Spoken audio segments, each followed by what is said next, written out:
आसमान साफ था, लेकिन अभी पूरा चांद नहीं था। पंजाब रेजिमेंट के खेत के मैदान में एक सिपाही खड़ा था। उसके हाथ में हॉकी की छड़ी और गेंद थी। उसे पूरा चांद निकलने का इंतजार था। जैसे ही चांद निकला, पूरा मैदान चांदनी से नहा गया। सिपाही ने फौरन हॉकी का अभ्यास शुरू कर दिया। दिन भर फौजी काम में व्यस्त रहने के कारण उसे हॉकी खेलने का अवसर नहीं मिलता था। इसलिए वह रात में खेल के मैदान में जा पहुंचता और चांद के निकलते ही अकेले हॉकी और गेंद के साथ पूरे मैदान का चक्कर लगाता। इस फौजी का नाम था ध्यान सिंह। चांदनी में भी हॉकी खेलने के कारण उसके साथी उसे ध्यानचंद पुकारने लगे थे। इसी ध्यानचंद ने अपने जोश, लगन और कोशिश से खेल की दुनिया में हलचल मचा दी थी। पूरे विश्व में इन्हें हॉकी के सबसे अच्छे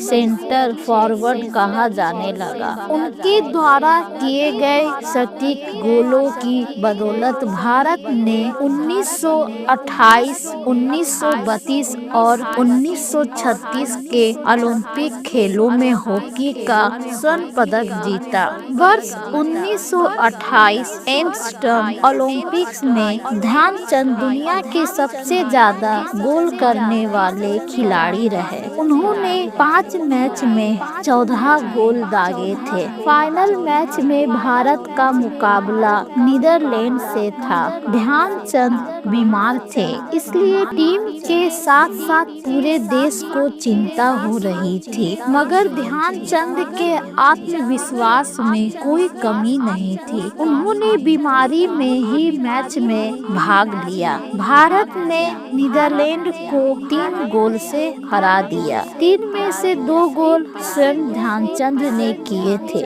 उनके खेल पर टिप्पणी करते हुए एक समाचार पत्र ने लिखा था, ध्यानचंद हॉकी के खिलाड़ी नहीं, हॉकी के जादूगर है। वर्ष 1936 के ओलंपिक में भारत जर्मनी के खिलाफ खेल रहा था। जर्मनी के गोलकीपर टीटो ने जानबूझकर ध्यानचंद को जोर की टक्कर मार दी। ध्यानचंद के दांत टूट गए और उन्हें मैदान से बाहर जाना पड़ा। डॉक्टरों के मना करने के बावजूद वे हल्के फुल्के इलाज के बाद मैदान में वापस आ गए। उन्होंने अपनी साथी खिलाड़ियों से कहा, इस गोलकीपर को सबक सिखाना है। सभी ने सोचा शायद ध्यानचंद भी उस गोलकीपर को टक्कर मारकर घायल करेंगे, लेकिन उन्होंने ऐसा नहीं किया। वह गोल करने के लिए आगे बढ़ते, गोलकीपर को चकमा देते। जब गोल पोस्ट और उनके बीच कोई भी नहीं रहता, तब वह गोल करने के बजाय गेंद लेकर वापस लौट जाते।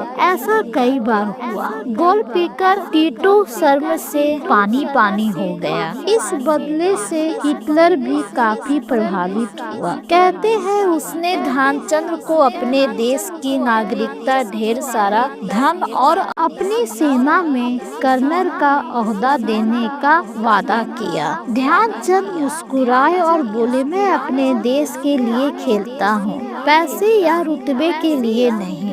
देश हो या विदेश, हर जगह ध्यानचंद का सम्मान किया गया। फौज ने पद की तरक्की दी। दिल्ली का राष्ट्रीय स्टेडियम उनके नाम पर है। उनका जन्मदिन राष्ट्रीय खेल दिवस के रूप में मनाया जाता है। देश का प्रतिष्ठित खेल अवार्ड ध्यानचंद अवार्ड कहा जाता है। लंदन के इंडिया जिमखाना क्लब में हॉकी का एक मैदान उनके नाम पर है। वहाँ एक मेट्रो स्टेशन भी उनके नाम पर है। वियना में उनकी एक ऐसी मूर्ति स्थापित है जिसमें इनके 4 हाथ हैं। चारों में एक एक हॉकी स्टिक। हॉकी के इस जादूगर का जन्म 29 अगस्त 1905 को इलाहाबाद में हुआ था, लेकिन बाद में ये झांसी में बस गए। उन्होंने 16 वर्ष की आयु में ही फौज की नौकरी कर ली थी और 51 वर्ष के हुए तो